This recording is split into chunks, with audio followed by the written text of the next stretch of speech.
아모스 7장 1절부터 9절 말씀입니다. 메뚜기, 불, 다림줄, 환상을 기록하고 있습니다. 자, 하나님은 이제 아모스에게 이스라엘에게 일어날 재앙을 환상을 통해서 가르쳐 주셨습니다. 첫째로 이제 메뚜기 재앙 환상이에요. 아모스 7장 1절부터 3절. 주 여호와님께서 내게 보이신 것이 이러하니라. 왕이 풀을 벤 후 풀이 다시 움돋기 시작할 때에 주께서 메뚜기를 지으심에 메뚜기가 땅의 풀을 다 먹은지라. 내가 이르되 주 여호와님이여 청하건대 사하소서. 야곱이 미약하오니 어떻게 서리이까 하매 여호와님께서 이에 대하여 뜻을 돌이키셨으므로 이것이 이루어지지 아니하리라. 여호와님께서 말씀하셨느니라. 자, 이 왕이 말과 가축들을 먹이 위해서 풀을 베는데 그 풀을 베고 나면 또 이제 다시 풀이 자라나죠. 그러면 일반 백성들이 이제 자신들의 가축들에게 먹일 그 풀을 베는 거예요. 이렇게 순서가 되는데 지금 그 환상이 뭐냐면 왕이 풀을 벤 후에 두 번째 풀이 올라올 때쯤에 메뚜기 떼를 하나님이 보내시는 거예요. 메뚜기 떼가 풀을 먹게 하는 거죠.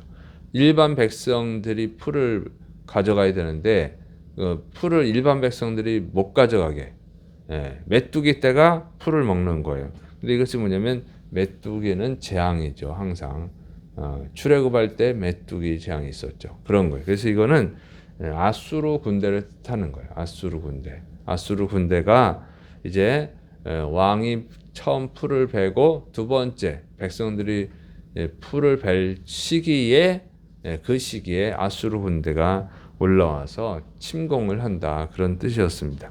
그래서 그 환상을 보고 아모스가 깨달은 거죠. 그건 이제 성령님께서 감동으로 깨닫게 하는 거예요. 그걸 보고 메뚜기 떼가 아수르 군대인지를 어떻게 알겠어요? 그러니까 성령님께서 감동을 주시니까 이제 아모스가 깨닫고 중보 기도를 하는 거죠. 야곱이 미약하오니 어떻게 서리까? 이것은 야곱, 그러니까 이스라엘 민족을 뜻하는 거죠. 이스라엘 10지파, 남유다 말고 북쪽의 이스라엘 지파를 말하는 거예요. 그래서 이 견딜 수가 없습니다. 그래서 어떻게 견디겠습니까? 하나님 용서해 주세요. 이렇게 중보 기도하는 거죠. 그래서 하나님이 그 중보 기도를 받고 그러면 이것이 이루어지지 아니하리라 이렇게 말씀하시는 거예요. 그래서 재앙을 철회하는 것처럼 기록했는데 철회하는 건 아니고 축소시키는 거죠. 좀 약하게 심판하는 겁니다. 그래서 이 환상 그 예언대로 아수르 군대, 그러니까 아수르의 왕 디글랏빌레셀 3세가 이스라엘을 침공을 해요. 침공을 하는데 조공을 받아가요. 먹는 거잖아요, 먹는 거. 그래서 이렇게 침공해가지고 큰 피해를 입히지 않고 이제 조공을 받아가니까, 그러니까 이스라엘 그냥 항복을 하니까 조공을 받아가는 걸로 끝납니다. 그다음에 두 번째 불재앙 환상이에요. 아모스 7장 4절부터 6절. 주 여호와님께서 또 내게 보이신 것이 이러하니라. 주 여호와님께서 명령하여 불로 징벌하게 하시니 불이 큰 바다를 삼키고 육지까지 먹으려 하는지라. 이에 내가 이르되 주 여호와님이여 청하건대 그치소서. 야곱이 미약하오니 어떻게 서리이까 하매 주 여호와님께서 이에 대하여 뜻을 돌이켜 주 여호와님께서 이르시되 이것도 이루어지지 아니하리라 하시니라.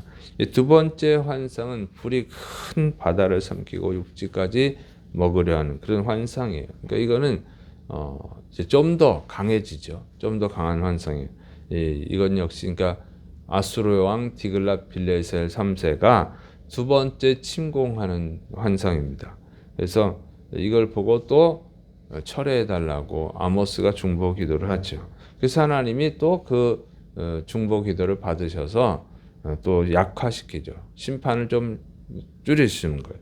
그래서 이스라엘, 그러니까 아수르 군대가 이스라엘을 침공하는데 북쪽 지역만 침공을 하고 그다음에 이스라엘 백성들을 포로로 잡아갑니다. 그래서 첫 번째보다는 강하죠. 강한데 그렇다고 해서 완전히 망하지는 않아요. 그래서 하나님께서 또 은혜를 베푸시는 거예요. 그래서 하나님은 참 자비로우시고 사랑이 많으십니다.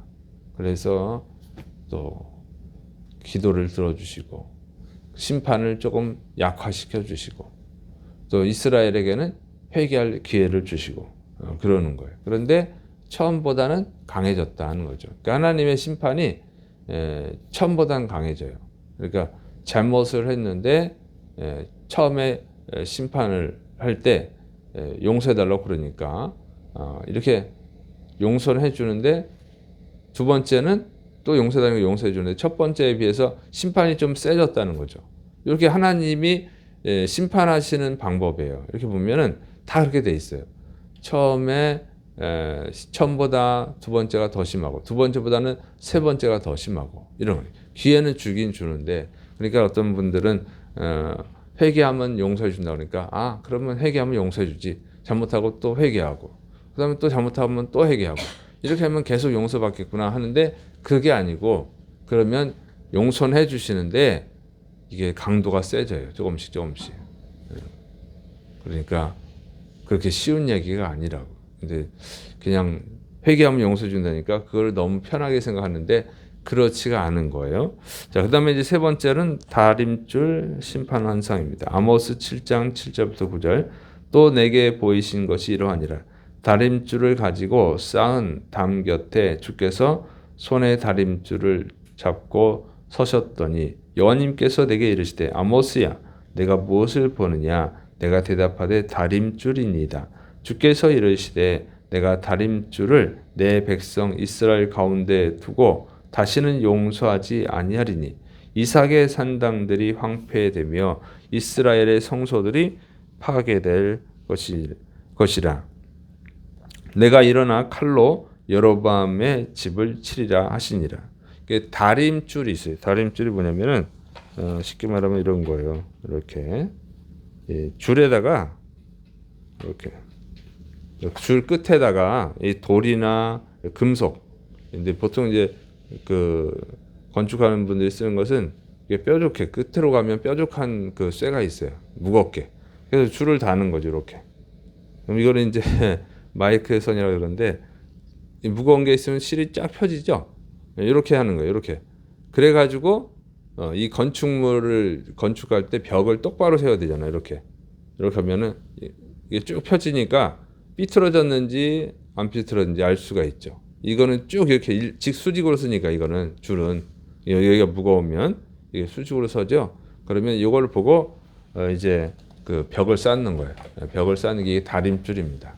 근데 이렇게 딱 봐가지고 삐뚤어졌다. 이게 선은 그대로 가니까 삐뚤어지지 않게 보면서 이 담을 쌓는 건데 이제 이 다림줄 용도는 그것만 하는 게 아니고 이제 건축물이 좀 시간이 지나면 뭐 지진 나거나 아니면 부실하게 했으면 기울겠죠.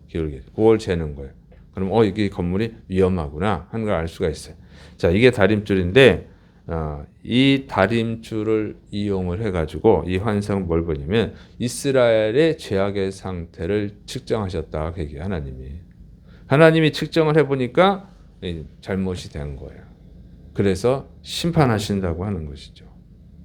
근데 여기서는 이제 아모스가 중보 기도가 없어요. 그러니까 하나님이 허락을 안 하셨으니까 그러겠죠. 그래서 이때는 이제 어떻게 하냐면은 하나님께서 이삭의 산당들이 황폐되며 이스라엘의 성소들이 파괴될 것이라. 내가 여로보암의 집을 칼로 칠 것이다. 이렇게 말씀하시죠. 그래서 이 세 번째는요 용서하지 않아요. 그러니까 하나님이 그러니까 회개하면 용서해 주시지. 회개하면 이렇게 가볍게 생각하는 분들이 있는데 그렇게 아니라고. 회개해도 아예 그냥 심판이 없는 것은 아니에요. 회개해도 심판이 있어요. 두 번째 회개하면 또 용서해 줄 수 있어요. 근데 심판이 강도가 세져요. 세 번째 회개하면 또 용서해 줄 수 있어요. 그러나 심판은 더 강도가 강해집니다. 네 번째도 용서해 줄 수 있어요. 그러나 더 강해져요. 점점 더 강해지죠.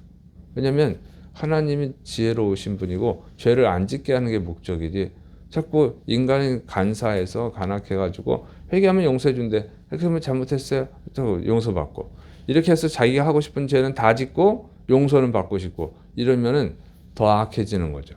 하나님을 이용한다고 회개를 이용해 가지고 죄를 짓는 거지. 그리고 천국은 가고 싶고 이 인간이 그렇게 악하게 머리 쓰거든요. 그래서 그렇게 하지 않아요. 하나님은 여기 이제 3번으로 나왔지만 뭐 10번이든 뭐 70번씩 7번이라도 용서해 줄 수는 있어요. 그런데 강도는 더 세진다. 인생이 고달퍼지지. 언제까지 용서해 줄지는 모르겠지만 하나님이 용서해 준다고 하면 어쨌든 심판은 더 강해진다. 이거를 명심해야 돼요. 그래서 그렇게 가볍게 생각하는 분들은 인생이 힘들어지는 겁니다. 자, 그래서 여기서는 이제 3번으로 끝나요. 2번을 용서해 주셨는데도 회개하지 않고 그냥 우상 숭배하고 하나님이 미워하는 죄들을 짓고 하나님이 더럽게 하는 이방인들의 문화를 따라서 하고 그러니까 하나님이 심판하신다는 거예요. 그래서 끝장이 나버리는 거예요. 그래서 하나님은요, 우리가 알아야 돼요. 하나님은 지혜로운 분이라는 거예요. 사람들이 생각하는 것처럼 뭐 회개하면 용서해 주겠지. 그렇게 간단하게 생각하고 하나님을 우습게 보면은 나중에는 진짜 돌이킬 수 없는 무서운 심판을 받게 되는 것입니다. 그리고 이걸 보면 하나님은 다 보고 있다는 거죠. 그러니까 노아 시대 때도 하나님이 세상에 죄가 관영한 것을 보고 심판하시잖아요. 하나님은 우리를 지켜보고 계신다고 하는 거예요. 사랑이 많으시고 그래서 회개할 기회를 많이 주시는 것이지. 그렇지만 또 한편은 공의 하나님이시기 때문에 그 선이 있어요. 하나님이 정하신 선이 있죠. 우리는 몰라요. 그 선이 어디인지까지는 모르겠어. 어쨌든 하나님이 딱 선이 있어. 보통은 이제 동성애 이런 거 선이죠. 그것이 많이 확산되고 그러면 어쨌든 하나님이 정하신 선이 있는데 그 선이 딱 되면은 하나님은 심판하신다고 하는 거예요. 그래서 우리는 하나님이 모르겠지. 그렇게 오해를 한다고. 하나님이 회개할 기회를 주시느라고 심판을 좀 늦추고 계신 건데 그를 하나님은 없어 이렇게 생각하는 사람도 있고 하나님은 이거는 모를 거야 이렇게 오판하는 사람들이 있어요. 그래서 심판을 오히려 더 재촉합니다. 근데 여기서 중요한 것은 아모스의 역할이에요. 첫 번에 멸망시킬 건데 아모스가 중보기도 하고 이스라엘 백성들에게 회개하라고 그렇게 자꾸 촉구하니까 이것이 약화되고 기회가 더 생긴 거예요. 이 무슨 얘기냐면 예수님 믿는 성도들이 회개의 복음을 전해야 된다는 거예요. 중보기도 해야 된다는 거예요. 나라를 위해서. 그러니까 그런 사람이 없으면 아모스가 3번째는 아무것도 안 하죠. 이거 심판이에요. 그러니까 그리스도인이 나라를 위해서 기도해야 돼. 이 사회를 위해서 기도해야 돼요. 그리고 전도해야 되고 회개하라고 그래야 된다고. 회개하라고. 그리스도인이 복음을 전하지 않으면요. 세상은 죄인지 몰라. 그래서 더 죄악으로 달려가고 그리고 망하는 거예요. 그러니까 이 나라에 희망이 있느냐 없느냐는 그리스도인들이 전도하느냐. 그리스도인들이 하나님 앞에 나라를 위해서 기도하느냐. 거기에 달려 있는 거예요. 그러니까 기도하는 성도들이 줄어들고 예배당에 모이는 성도들이 줄어들고 그냥 편하게 안전하게 쉽게 그냥 집에서 예배드리는 성도가 늘어나고 전도는 뭐 종교는 자유지 각자 알아서 해야 될 일이지 이런 풍조는 이제 멸망의 풍조야. 멸망 직전에 나타나는 거예요. 그래서 걱정스러워요. 걱정.